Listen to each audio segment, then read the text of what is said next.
Então, você já pensou que essa discussão de escola sem partido podia ser ampliada e a gente podia pensar uma eleição sem partido? Aí você fala, como assim, eleição sem partido? Aí a ideia é assim. Desde quando eu estudava na minha graduação, a gente percebia que as pessoas, elas não eram adeptas de se manter num partido a vida toda como em outros países. Elas ficam mudando de partido, de um lugar para outro. Então, dependendo de como a onda vai, eu sou de um partido. Depois, conforme a minha vida política vai se alterando, eu mudo para outro partido e para outro partido. Tem gente por aí que já foi de 17 partidos, quer dizer, já experimentou todos e nenhum deles meio que captou a imagem ou a essência daquilo que ele realmente acredita, se é que acredita em alguma coisa. Mas uma coisa que a gente sabe também é que as ações falam mais que as ideias. Então, você é aquilo que você pratica no seu cotidiano. E onde é que esse cotidiano acontece? São nas cidades, são aonde as pessoas realmente moram, constroem a vida delas e constroem principalmente uma coisa chamada respeito, né? Então você tem algumas figuras públicas nas cidades que poderiam ser perfeitamente nossos representantes e que, se a eleição acontecesse na cidade, né, um representante para cada cidade, e essa pessoa pudesse ser eleita porque ela tenha realmente a maioria das pessoas que a conhecem, que conhece seu trabalho, que conhece sua atuação na cidade que ela mora. Então, a ideia é, vamos esquecer os partidos? Viraram, né, onda de vários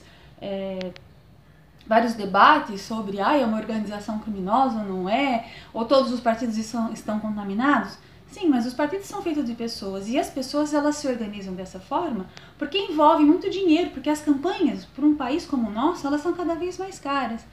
E aí, ao invés de a gente ficar retendo, né, tentando construir em cima de um modelo que já está corroído, que já está comprometido, vamos pensar um modelo novo, vamos pensar uma coisa totalmente diferente, mas resgatando uma coisa que é essencial, que é a representatividade. Quando a gente está numa comunidade pequena, né, e eu quero que alguém fale por mim, eu escolho essa pessoa porque ela me representa de verdade, porque ela diz as coisas que eu gostaria de dizer.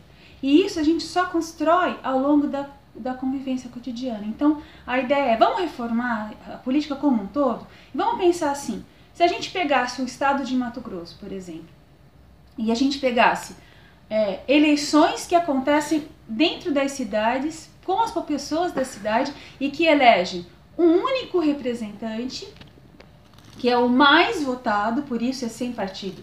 Ele é o partido dele, porque ele representa quem ele é, né? O ser que ele é, representa a cidade numa Câmara que vai constituir depois a organização estadual. Então eu vou ter um representante de cada cidade. E as pautas que forem debatidas nesse lugar, né, que é a Câmara Estadual, ela vai se organizar a partir da união dessas pessoas com as pautas que são coletivas para o Estado.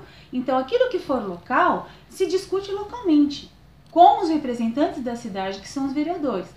Quando a pauta for estadual, que diz respeito a ações que o Estado como um todo vai ter que tomar, vai ter que decidir, vai ter que julgar, se faz essa reunião com todos os representantes de todas as cidades. Aí você tem pessoas que estão defendendo não mais o seu interesse particular, até porque ele vai ser fiscalizado lá onde ele mora, porque ele não vai poder morar, por exemplo, em Cuiabá e ser representante lá de Colniza. Não, ele vai ter que morar em Colniza.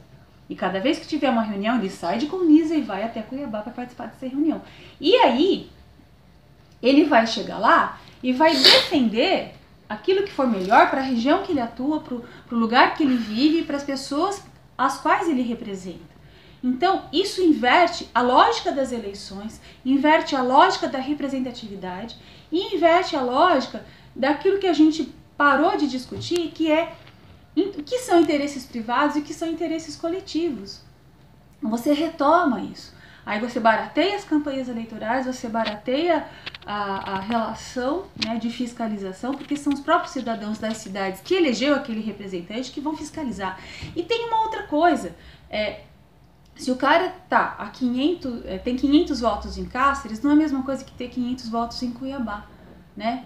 Ele não vai se eleger com a maioria dos votos, só com 500 votos. E ele não vai ser puxado por aquela cláusula de partido que a gente tem hoje, que o partido, ele até nem foi tão bem votado assim, mas como o partido tem X cadeiras, ele entra no lugar de alguém que tinha sido muito mais bem votado e que cujo partido é naniquinho e acaba não entrando. Então você rompe, acaba com toda essa palhaçada, né?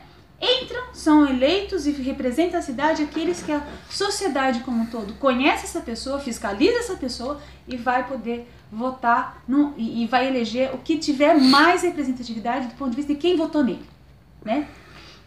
Aí, tá bom. E como é que isso funcionaria na representatividade federal? Aí é que tá o pulo do gato. São essas mesmas pessoas que, dependendo das pautas federais, ou aquilo que diz respeito a todo a federação, você pode até continuar mantendo as cadeiras por estado, né? Pelo número de pessoas que moram naquele estado, mas eleitas dentro dessas pessoas que foram votadas. E aí isso roda. Então, se eu tenho 140 deputados estaduais, né?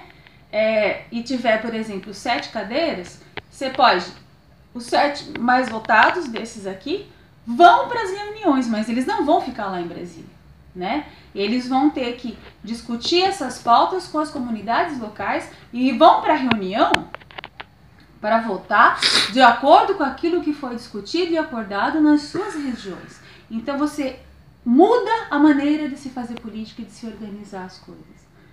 E barateia também, porque os custos também disso não vão ter que ser mais bancados pelo governo federal nem pelo governo estadual. Isso vai ter que ser negociado nas cidades. É isso.